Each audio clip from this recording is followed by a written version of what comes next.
Hello students, let's start the chapter thermodynamics. So what is thermodynamics?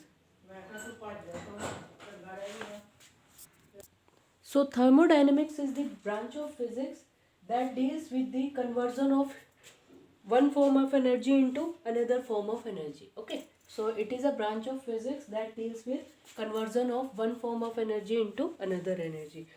So various terms are used in thermodynamics, so let's discuss one by one. First is thermodynamical system. Thermodynamical system. So thermodynamical system किसको बोलेंगे?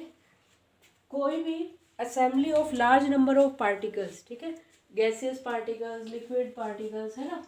सो जिनका कोई ना कोई pressure होगा, volume होगा, temperature होगा, that is known as thermodynamical systems. Okay, so thermodynamical system is assembly of large number of particles having certain pressure, volume and temperature. Okay, so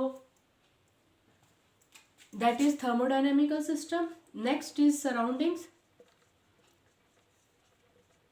ठीक है, तो थर्मोडायनेमिकल सिस्टम जिस एनवायरनमेंट में present है, या thermodynamical system के बाहर का जो भी है ना, that is the surrounding. Everything outside the system which can affect is the thermodynamical system is known as surrounding. Okay, surroundings, everything around this thermodynamical system is known as surrounding which can affect this system. Okay, next is thermodynamical variables, है ना.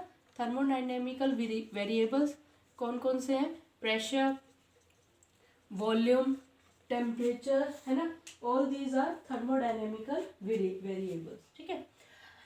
So thermodynamics is the branch of physics that deals with conversion of one form of energy into another form of energy. ठीक है, जैसे heat energy जो है उससे steam engine चलते हैं, है ना. So one form of energy is in converting into another form of energy. Heat energy of steam engine is converting into mechanical energy. Okay, similarly कोई भी रेफ्रिजरेटर है सपोज, है ना. रेफ्रिजरेटर में क्या होता है कि नॉर्मल टेम्परेचर से हीट एब्जॉर्ब करके, जैसे भी कोई फूड आइटम हमने रखा, उसका नॉर्मल टेम्परेचर होगा रूम टेम्परेचर. ठीक है, तो जैसे ही उसको हम फ्रिज के अंदर रखते हैं तो उसकी हीट एब्जॉर्ब होके बाहर जाती है. ठीक है, तो हीट का conversion from one form to another form, है ना. सिस्टम किसको बोलते हैं? Large assembly of large number of particles जिनका कोई ना कोई प्रेशर होगा, वॉल्यूम होगा, टेम्परेचर होगा. ठीक है.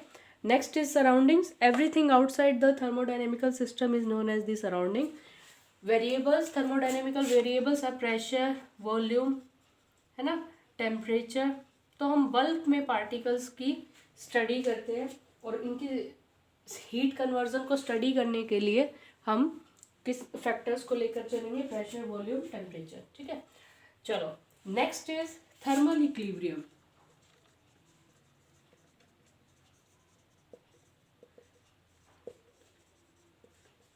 थर्मल इक्विलिब्रियम में देखो, थर्मल इक्विलिब्रियम कब अचीव होता है? दो बॉडीज थर्मल इक्विलिब्रियम को अचीव कर चुके हैं, वो हम कब बोलेंगे? कि अगर उनमें टेम्परेचर उनका क्या हो जाए, अलग टेम्परेचर उनका क्या हो जाए, सेम हो जाए. फॉर एग्जांपल जैसे ए बॉडी है, या कोई ए कंटेनर है और एक कंटेनर है बी. सही है, इसके बीच में हमने डायाथर्मिक वॉल लगा दी. डायाथर्मिक वॉल क्या हुई? जिसमें हीट एक्सचेंज हो सकती है. ठीक है, डायाथर्मिक वॉल में क्या होगा? हीट एक्सचेंज हो सकती है. सपोज ए का टेम्परेचर इनिशियली ज़्यादा है किससे? बी के टेम्परेचर से. ठीक है, तो हमें पता है heat flow from higher temperature to low temperature body ना, तो ए से बी की तरफ हीट ट्रांसफ़र होगी. ठीक है, तो ये ए और बी बॉडी थर्मल इक्विलिब्रियम में कब होगी? जब एक ऐसी स्टेज आ जाएगी, ठीक है, जहाँ पे ए का temperature will be equal to B का टेम्परेचर. ठीक है, अपनी हीट ये इसको ट्रांसफ़र कर रहे हैं, बी को ट्रांसफ़र कर रहे हैं. ठीक है, तो ए जो इनिशियल टेम्परेचर था उससे अब टेम्परेचर क्या हो जाएगा? डिफरेंट हो जाएगा. सही है. सो जब ए और बी के बीच में हीट एक्सचेंज बंद हो जाएगी या दोनों के टेम्परेचर क्या हो जाएगा, सेम हो जाएगा, देन हम क्या बोलेंगे, that A and B are in state of thermal equilibrium, है ना, A and B are in state of thermal equilibrium. So thermal equilibrium के लिए ए और बी के बीच में कैसी वॉल है, डायाथर्मिक वॉल है, ठीक है। ए का टेम्परेचर ज़्यादा है सपोज बी से, तो हीट ट्रांसफर होगी from higher temperature body to the lower temperature body. So when is the thermal equilibrium achieved? Thermal equilibrium is achieved when A and B both are having same temperature, ठीक है। ए और B में है क्या, इसमें suppose कोई gas field है या कोई लिक्विड फील्ड है, ठीक है, वाटर ले लो या किसी दूसरे कंटेनर में ऑयल ले लो, ठीक है, या दो गैसेज ले ले, एक में ऑक्सीजन है एक में नाइट्रोजन गैस फील्ड है, तो ये assembly of large number of particles होगी, तो ये एक सिस्टम है, ए और बी एक क्या है, सिस्टम है। अब इनके सराउंडिंग का जो एनवायरनमेंट है that is the outside the system, जो भी होता है वो सराउंडिंग्स होते हैं, ठीक है। अब इनमें वेरिएबल्स क्या होते हैं कि ए और बी कंटेनर में सपोज अगर लिक्विड प्रेजेंट है या गैसेस प्रेजेंट है तो उनका कोई ना कोई प्रेशर वॉल्यूम होगा। ए का प्रेशर वॉल्यूम है सपोज पी ए, वॉल्यूम है वी ए, सिमिलरली बी का होगा P B and volume occupy कर रखा है सपोज इसमें वी बी। दोनों थर्मल इक्विलिब्रियम में कब आएगी, जब दोनों में हीट एक्सचेंज होनी बंद हो जाएगी, सही है। Next we are going to discuss about the thermodynamical equilibrium. So next topic is thermodynamic equilibrium. Initial was thermal equilibrium, this is thermodynamic equilibrium.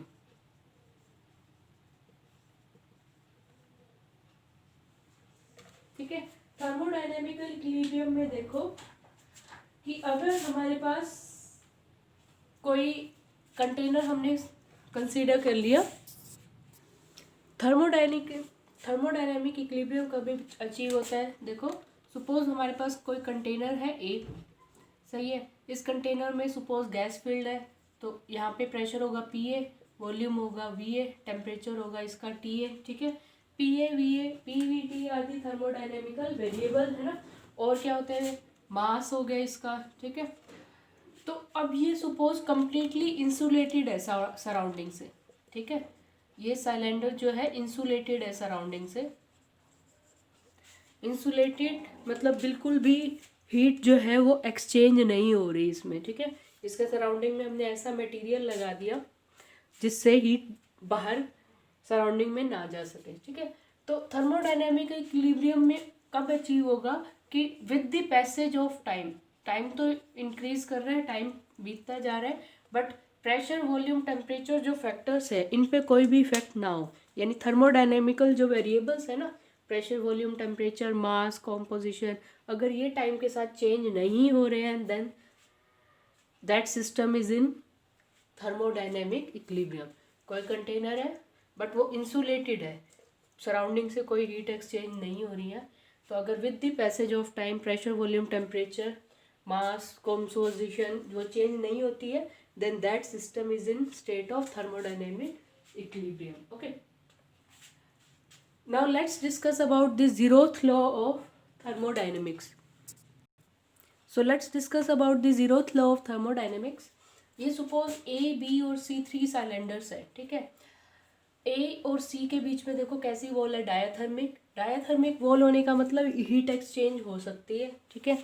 Similarly B और सी के बीच में भी कैसी वॉल है, डायाथर्मिक। अगेन इनमें अगर कोई हाई टेम्परेचर पे और कोई लो पे है तो हाई से लो में हीट ट्रांसफर होगी।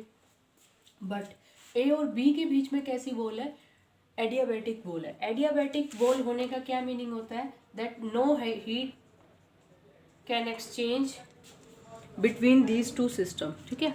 अगर ए और बी के बीच में कैसी वॉल है, this is the container A, this is B, और इनके बीच में एडियाबैटिक वॉल है। एडियाबैटिक वॉल होने की वजह से चाहे कोई भी हाई टेम्परेचर पे हो कोई भी लो टेम्परेचर पे हो हीट एक्सचेंज नहीं होगी, ठीक है।